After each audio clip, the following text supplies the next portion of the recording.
রাজশাহীর তানোরে গভীর নলকূপের গর্তে পড়ে যাওয়া 2 বছরের শিশু সাজিদকে উদ্ধারে দমকল বাহিনীর টানা অভিযান চলছে। বৃহস্পতিবার সকাল পর্যন্ত 40 ফুট গভীর আরেকটি সমান্তরাল গর্ত খনন করে প্রাথমিক কাজ শেষ করেছে ফায়ার সার্ভিস। এখন মূল গর্তের দিকে টানেল তৈরি করে শিশুটির কাছে পৌঁছানোর চেষ্টা করছে তারা। বুধবার দুপুর 1:30টার দিকে সাজিদ তার মায়ের হাত ধরে বাড়ির পাশের ধানের ক্ষেতে হাঁটছিল। হঠাৎ করে আগের বছর খোঁড়া এবং পরে ভরাট করা একটি 30-35 ফুট গভীর নলকূপের গর্তে তলিয়ে যায় সে। মুহূর্তেই ঘটনাস্থলে আতঙ্ক ছড়িয়ে পড়ে। শুরুতে শিশুটির কিছুটা সাড়া পাওয়া গেলেও সময় বাড়ার সঙ্গে সঙ্গে সেই সাড়া কমতে থাকে, এতে আরও শঙ্কা বাড়ছে পরিবারের।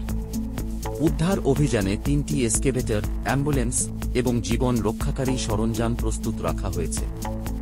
তবে ভিড় করা হাজারো মানুষের কারণে উদ্ধার কাজে কয়েকবার বাধাও সৃষ্টি হয়েছে বলে জানিয়েছে স্থানীয় প্রশাসন। স্থানীয়দের দাবি, এ এলাকায় ভূগর্ভস্থ পানির স্তর অনেক নিচে নামায় নতুন গভীর নলকূপ বসানোতে নিষেধাজ্ঞা রয়েছে। তা সত্ত্বেও এক ব্যক্তি তাঁর জমিতে পানি পাওয়া যায় কিনা তা দেখতে গর্ত খনন করেছিলেন। পরে ভরাট করা হলেও বর্ষায় মাটি বসে গিয়ে আবার বড় গর্ত তৈরি হয়, সেই অরক্ষিত গর্তেই পড়ে যায় ছোট্ট সাজিদ। ফায়ার সার্ভিস জানিয়েছে, শিশুটিকে জীবিত অবস্থায় উদ্ধারে তারা সর্বোচ্চ চেষ্টা চালিয়ে যাচ্ছে এবং ঊর্ধ্বতনদের নির্দেশনা অনুযায়ী পুরো এলাকার নিয়ন্ত্রণ নিয়ে উদ্ধার অভিযান চলছে। পরিবার, স্থানীয় মানুষ ও পুরো উপজেলা এখন অপেক্ষায়, কখন বের করে আনা হবে 2 বছরের শিশুটিকে। পরবর্তী আপডেট পেতে আমাদের চ্যানেলটি সাবস্ক্রাইব করুন।